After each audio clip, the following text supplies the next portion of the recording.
Meminjam uang dengan menjaminkan STNK juga terpaksa pernah dilakukan pasangan Novianti dan Ajat Sudrajat, warga Kampung Genteng, Desa Batu Nunggal, Kecamatan Cibadak, Sukabumi, Jawa Barat.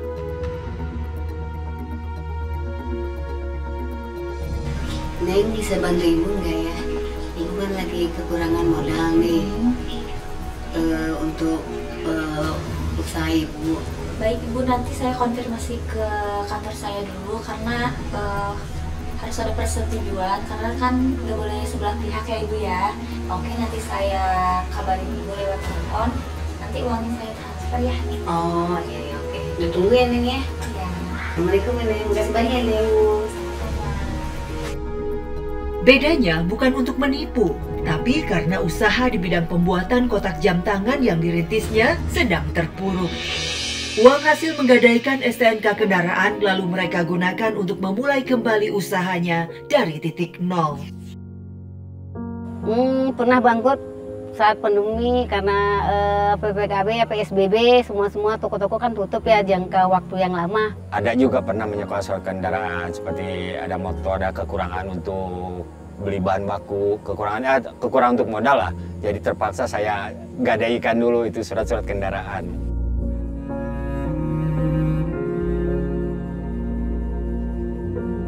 Ya, selama pandemi, usaha pembuatan kotak jam Yanti dan Ajat memang tiarap. Tak ada pesanan sama sekali, otomatis tak ada pemasukan, sehingga mereka akhirnya harus merumahkan para karyawan.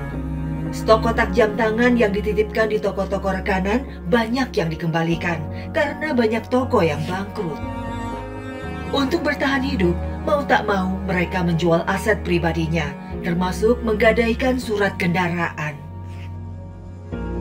Oh ya, itu memang saya, kalau dibilang sedih, memang saya sedih ya. Sebagai orang memang yang mengerjakan orang lain, sementara mereka juga dapat penghasilan dari saya terpaksa harus bisa memberhentikan karyawan saya, karena memang usaha itu memang sedang goyah-goyahnya gitu. Yanti memulai usaha kotak jam tangan sejak tahun 1997, dibantu sang suami. Pada awal merintis usahanya, Yanti bekerja keras menjual produk yang dibuatnya sendiri secara berkeliling. Kotak jam tangan yang dibuat Yanti dari bahan jenis duplex itu ditawarkan ke toko-toko jam serta pedagang-pedagang jam tangan kaki lima yang banyak mangkal di pasar.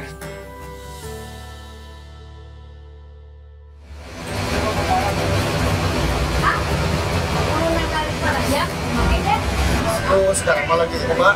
Ya. Kan ya ini maksudnya toko-toko ya. Saya kan jualan kecil ya Mas. Ya. Oh iya. Ya. Kami memilih usaha tali jam itu karena memang keahlian kami di usaha tali jam. Awalnya kami memang sama-sama bekerja sama istri saya, kerja sama orang lain, masih ada berhubungan dengan jam juga. Setelah kira-kira 2 tahun kami mulai buka usaha sendiri. Merintis usaha dari awal memang tidak mudah. Selain barang yang diproduksi harus memiliki kualitas yang baik, harganya pun harus terjangkau. Bukan waktu yang sebentar untuk Yanti berjuang dalam memperkenalkan kotak jam tangannya agar diterima pasar. Meski harganya di bawah Rp5.000 per kotak, tetap saja banyak yang menolak produk milik Yanti dengan berbagai alasan. Assalamualaikum. Neng, mau nawarin kotak jam? Oh maaf Bu, sekarang kita udah punya kotak sendiri. Oh, betul. Ntar kalau nggak ada dia lagi kosong sama saya Neng. Iya, boleh. Kita mencari pemasaran ke toko-toko tuh agak susah karena belum dikenal orang. Dukanya waktu mencari itu ya langganan, sukanya kalau belum dikenal orang agak susah gitu ya. Kebanyakan dia udah punya langganan gitu. Tapi setelah kita dikenal orang, malah orang yang nyari kita. Assalamualaikum. Waalaikumsalam. Aku mau pesen dong buat toko jam suami saya 50 piece aja ya. Oh boleh. Nanti barangnya dikirim ke toko aja. Nanti sekalian uangnya di sana ya dibayarnya. Oh iya, ntar saya antar ya besok ya. Iya, boleh. Makasih ya, Bu. Iya, sama. Kegigihan Yanti kemudian memberinya hasil. Pesanan mulai berdatangan meski tidak banyak. Lantaran belum punya kurir atau karyawan dan tidak memiliki kendaraan pribadi, Yanti dan suami mengantar sendiri setiap pesanan dengan naik kendaraan umum. Bertahun-tahun mereka lakoni mengantar pesanan puluhan hingga ratusan kotak jam tangan dari Sukabumi sampai Jakarta. Sungguh berat dan melelahkan.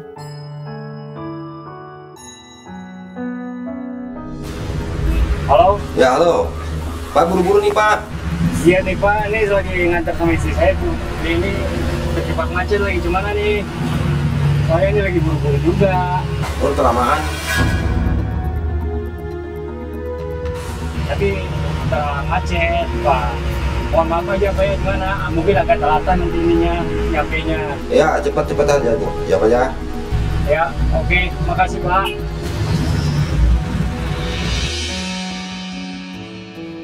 Naik transportasi umum dan kerap terjebak macet menjadi kendala yang harus dilalui Yanti dan suaminya Ajat saat mengantar pesanan jauh ke Jakarta. Ujung-ujungnya mereka telat sampai di lokasi. Pemesan barang tentu saja melakukan protes. Yanti dan Ajat hanya bisa menjelaskan dan meminta maaf. Itu memang saya waktu itu memang angkot kebetulan posisinya lagi macet. Saya terus ditelepon sama pelanggan, sementara barang harus cepat-cepat dikirim. Habis saya mau gimana lagi? Memang lagi keadaan macet kan? Jika ada pesanan yang lokasinya tidak terlalu jauh dari tempat tinggal mereka, Ajat memilih mengantarnya dengan berjalan kaki dan membawa produknya dengan pikulan. Walau terasa lebih berat, namun lebih hemat pengeluaran. Susah payah Ajat memikul ratusan kotak jam tangan itu. Kadang lokasi tujuan tidak jelas, hingga Ajat pun tersasar. Alhasil, berjalan jauh dengan beban yang berat membuat fisik Ajat terkuras. Itu memang semua juga yang namanya mikul itu nggak mau. Tapi ini karena keterpaksaan. Kami kan nggak ada kendaraan. Sampai-sampai kami harus mikul sendiri gitu. Sementara kan barang harus diantar juga. Kendaraan kami nggak punya. Ya kami antar juga dengan cara memikul. Kotak jam tangan sumber pendapatan mereka awalnya dibuat sendiri melalui keterampilan tangan Yanti, sedangkan bahan untuk membuatnya dikumpulkan oleh Ajat. Ia rajin pergi ke pengepul guna mendapatkan bahan yang bagus, tapi murah. Salam. Ini saya mau minta barang dulu. Misalkan barang buru-buruan, jadi saya kekurangan bahan, gimana bisa ambil dulu? Oh boleh Pak, silakan ini kebetulan saya juga lagi ada orderan yang keteter nih Pak. Ya. Bapak boleh ambil 2 ikat aja ya Pak ya? Tapi pembayarannya mungkin setelah besoknya saya kirim ya. Oh iya, kalau bisa secepatnya ya Pak ya, soalnya orang toko udah pada nanya ini Pak ya. Tapi ini barang saya bawa dulu ya. Iya Pak, iya. Berbekal modal awal 10 juta rupiah, Yanti dan Ajat pun membangun impian mereka. Merintis usaha sendiri.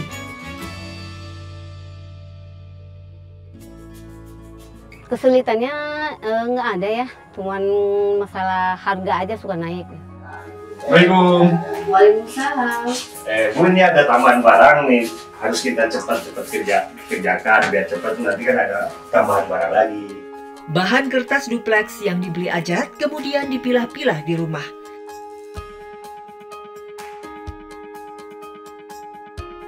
Untuk membuat kotak jam tangan, potongan kertas panjang dan pendek lalu direkatkan dengan lem membentuk badan kotaknya. Langkah yang sama diulangi, kali ini untuk membuat tutup kotaknya. Tutup kotak yang sudah jadi lalu ditempel ke badan kotak. Selanjutnya, Yanti memasang potongan karpet ditempel menutup bagian dalam. Selanjutnya, Yanti memasukkan busa. Kemudian, mulai membungkus kotak dengan kertas berwarna putih. Terakhir, Ajat yang bertugas membuat kancing dan tinggal memasangnya di kotak jam tangan yang telah jadi. Kotak jam kemudian dikemas dan langsung dibawa keliling pasar. Kayaknya sih nggak ada kesulitan ya, karena itu gampang sih dikerjain. Untuk anak SMP itu juga bisa, SD juga katanya bisa. Asal ada punya keinginan untuk bekerja bisa. Kebanyakan yang kerjanya ibu-ibu ya, ibu-ibu yang lagi udah ibu-ibu yang setengah baya yang ada kerjaannya di rumah. Sayangnya, usaha kotak jam yang telah dirintis bertahun-tahun dan telah membesar terpaksa hancur dilanda pandemi. Yanti dan Ajat sempat syok, bingung tak tahu berbuat apa. Bukan karena memikirkan nasib mereka, tapi nasib para karyawannya yang ikut terdampak. Menjual aset dan menggadaikan surat-surat berharga menjadi cara mereka untuk bisa bangkit. Itu pun tak semudah seperti membalikan telapak tangan. Oke, tolong berdiri sebentar ya. Sebelumnya saya mohon maaf sama kalian, berhubung keadaan ekonomi kita sekarang lagi goyah-goyahnya, lagi susah-susahnya, karena seperti kalian tahu ini sedang keadaan moneter.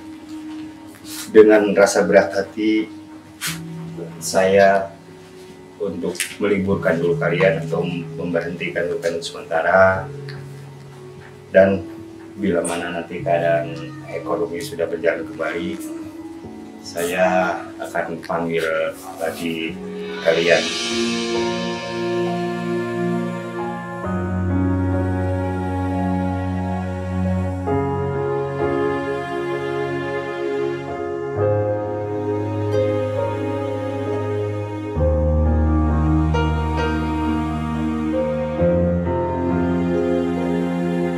Waktu itu memang seolah-olah istri saya itu putus harapan lah, bagaimana cara mengembangkan usahanya lagi, bagaimana cara bangkitnya. Saya juga saat itu memang belum ada pandangan untuk bisa maju lagi, tapi saya tetap berusaha dan berdoa.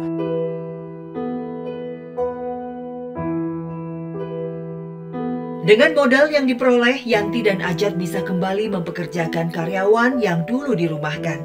Mereka mulai menggarap order dari toko-toko dalam jumlah yang besar, seiring pulihnya ekonomi setelah pandemi mereda.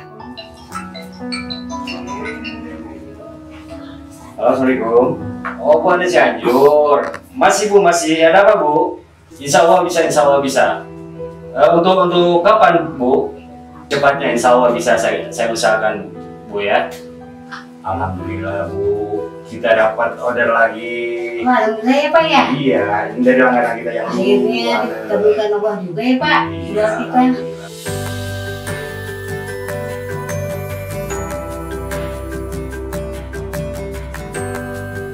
Iya pernah lah, pasti namanya produk tangan ya.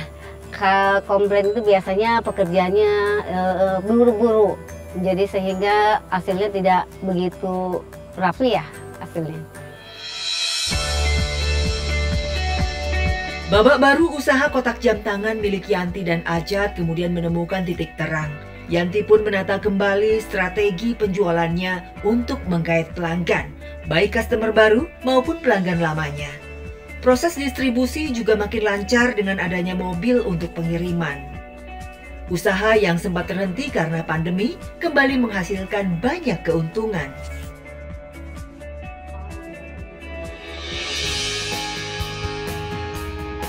Membawa pesanan dengan berjalan kaki membawa pikulan atau bermacet-macet naik kendaraan umum kini tinggal kenangan. Yanti dan Ajat tak perlu bersusah payah lagi jika ada orderan masuk. Mobil pengiriman bisa langsung berangkat mengantarkan pesanan. Banyak juga pesanan yang tidak perlu diantar karena diambil langsung oleh customernya.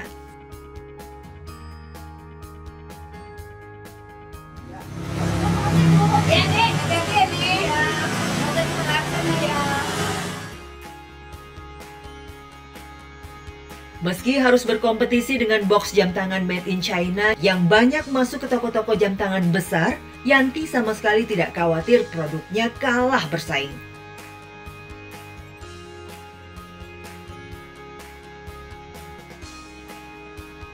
Selama kualitasnya terjaga dengan harga yang terjangkau, Yanti yakin kotak jam tangan produksinya bisa bertahan.